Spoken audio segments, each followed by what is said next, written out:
Hey everyone, सो आज हम जानेंगे what are the farm law 2020 और सरकार तीनों कृषि कानूनों को क्यों निरस्त करेगी।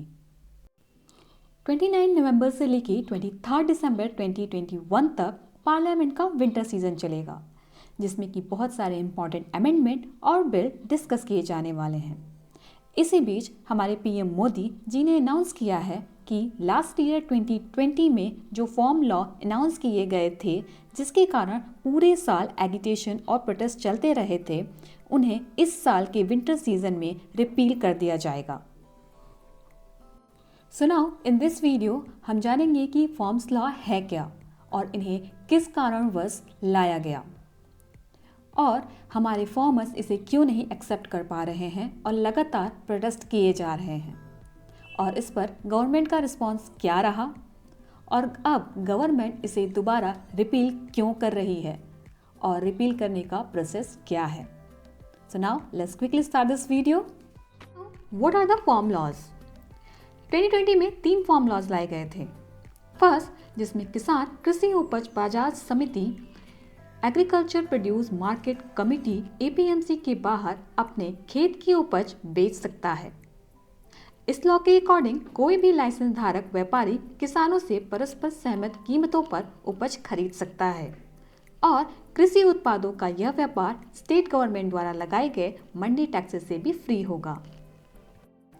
नाउ सेकेंड लॉ लाया गया ताकि किसानों को एक लीगल फ्रेमवर्क तैयार करके दिया जा सके, जिसकी मदद से किसान आसानी से कॉन्ट्रैक्ट ले सकता है और काम कर सकता है।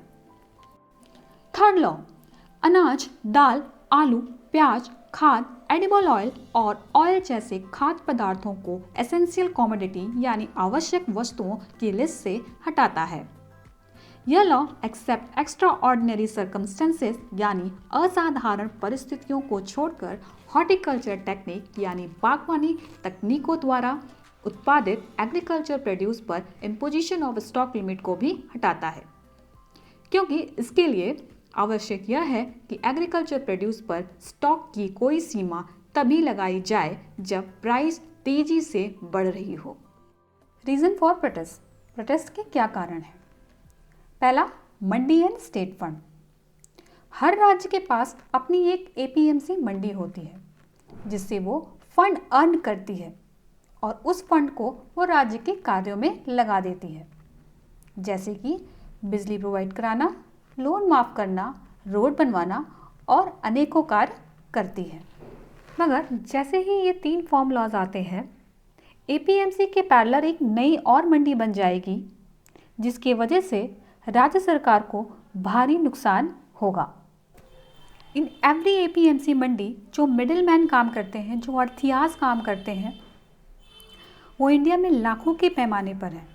जब ये 3 फार्म लॉज आ जाएंगे तो सबसे ज़्यादा सफ़र वो करेंगे, क्योंकि उनके पास कुछ काम करने को रह नहीं जाएगा, वो जॉबलेस हो जाएंगे। दूसरा रीज़न प्रोटेस्ट करने का, मिनिमम सपोर्ट प्राइस, न्यूनतम समर्थन मूल्य। फार्मर्स का मानना है कि अगर पहले 3 साल में ये 3 लॉज फ़ायदा दे भी दें तो आगे चलकर हमारी एपीएमसी मंडीज बंद हो जाएंगी और जो गवर्नमेंट न्यूनतम समर्थन मूल्य दे रही है वो भी बंद हो जाएगा। ऐसे में जो प्राइवेट मंडीज हैं अपनी मनमानी करेंगी और इस कारण जो सिचुएशन है, जो स्थिति है, वो और भी खराब हो जाएगी और फार्मर्स का पूरी तरीके से इस्तेमाल किया जाएगा। तीसरा रीज़न है प्रोटेस्ट का, नो कंसल्टेशन। ना ही फार्मर से ना ही उनकी यूनियन से एक बार भी पूछा गया कि क्या वो इस लॉ के समर्थन में है या नहीं, क्या उनके पास कोई और विकल्प है या नहीं। फार्मर्स को इग्नोर्ड फील हुआ, जिसकी वजह से वो प्रोटेस्ट पर उतर गए। चौथा रीज़न है प्रोटेस्ट का, farmer think they will lose their bargaining power. वे अपनी सौदेबाजी की शक्ति खो देंगे।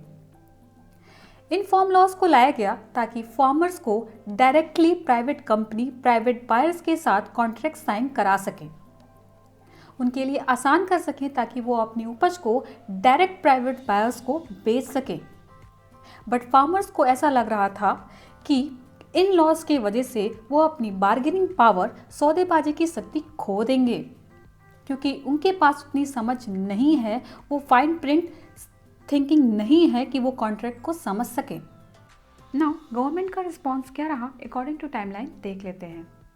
बात करते हैं 5 जून 2020 की, जब तीनों फॉर्म्स बिल को इंट्रोड्यूस किया गया। नाउ 25 सितंबर 2020 को बिल को अपोज करते हुए ऑल इंडिया किसान संघर्ष कोऑर्डिनेशन कमेटी ने भारत बंद का अनाउंसमेंट किया। उसके जस्ट 2 दिन बाद 27 सितंबर 2020 को फार्म्स बिल को प्रेसिडेंट की एसेंट मिल जाती है। Now farms bill forms law बन जाते हैं। नाउ 25 नवंबर 2020 को पंजाब, हरियाणा और अदर स्टेट फार्मर्स ने दिल्ली चलो आंदोलन शुरू किया। नाउ ये सब देखते हुए गवर्नमेंट और फार्मर्स के बीच में बातचीत शुरू होती है। पहली बातचीत 3 दिसंबर 2020 को होती है और दूसरी 5 दिसंबर 2020 को, बट इसका कोई भी नतीजा नहीं निकलता है। इसी बीच सेंट्रल गवर्नमेंट से एक प्रपोजल आता है कि वो फार्म्स लॉ में संशोधन के लिए तैयार हैं, मगर ये संशोधन वो तभी करेंगे जब फार्म्स लॉ को रिपील किया जाएगा, यानी निरस्त किया जाएगा। नाउ 11 दिसंबर 2020 भारतीय किसान यूनियन कमेटी इन 3 फार्म लॉज की वैलिडिटी को लेकर सुप्रीम कोर्ट में केस फाइल कर देती है। 12 जनवरी 2021 को सुप्रीम कोर्ट इन 3 फार्म लॉज के अमल होने पर रोक लगा देती है और 4 मेंबर की कमेटी बनाती है ताकि वो दोनों पक्षों को सुन सके। नाउ 26 जनवरी 2021 को फार्म्स लॉ के विरोध में सारे फार्मर्स यूनियन ट्रैक्टर परेड निकालते हैं। 5 फरवरी 2021 को दिल्ली साइबर क्राइम सेल ने FIR फाइल की against creator of tool kit on farmer protest. Now 18 फरवरी 2021 को पूरे भारत देश में रेल रोको आंदोलन शुरू हो गया। ये सब देखते हुए 27 मई 2021 को किसान यूनियन लीडर राकेश टिकैत ने कहा कि प्रोटेस्ट या आंदोलन तभी रुकेगा जब फार्म्स लॉ को रिपील किया जाएगा, यानी निरस्त किया जाएगा। ये सब देखते हुए 22 अक्टूबर 2021 को सुप्रीम कोर्ट ने ऑर्डर दिया प्रोटेस्टर्स को कि वो पब्लिक रोड को ब्लॉक नहीं कर सकते हैं। नाउ गवर्नमेंट इन 3 फार्म लॉज को रिपील क्यों कर रही है और इसके क्या प्रोसेस हैं? फार्म लॉज पास होने के 1 साल बाद भी ना ही स्टॉक होल्डर्स, ना ही फार्मर्स, ना ही यूनियन ये मानने को तैयार ही नहीं है कि ये फार्म लॉज उनके लिए फ़ायदेमंद भी हो सकते हैं।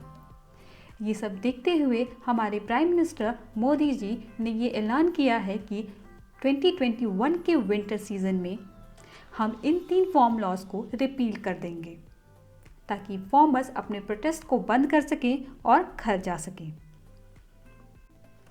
नाउ आप जान लेते हैं क्या प्रोसेस है किसी भी एक्ट को रिपील करने का। एग्जाम्पल लेते हैं, जैसे कि फार्म एक्ट। पार्लियामेंट क्या करेगी, इसी नाम से एक और बिल इंट्रोड्यूस करेगी, like farm repeal bill. Now अगर original farm bill simple majority से पास हुई है पार्लियामेंट में, तो फार्म रिपील बिल को भी सिंपल मेजॉरिटी से ही पास होना होगा पार्लियामेंट में। मगर फार्म बिल अगर स्पेशल मेजॉरिटी से पास हुई है तो फार्म रिपील बिल को भी स्पेशल मेजॉरिटी से ही पास होना होगा पार्लियामेंट में। नाउ अगर फार्म्स रिपील बिल को जैसे ही प्रेसिडेंट की एसेंट मिल जाती है, तुरंत ही फार्म्स एक्ट रिपील हो जाएगा। इस वीडियो में हमने जाना फार्म्स लॉ क्या है, इन्हें क्यों इंट्रोड्यूस किया गया, प्रोटेस्ट करने के क्या रीज़न थे, गवर्नमेंट का क्या रिस्पॉन्स रहा, गवर्नमेंट इन्हें क्यों रिपील कर रही है और रिपील करने का प्रोसेस क्या है। अगर आपको ये वीडियो अच्छी लगे तो प्लीज़ लाइक करिए, सब्सक्राइब करिए and hit the bell icon so you can get every updated video. Thank you.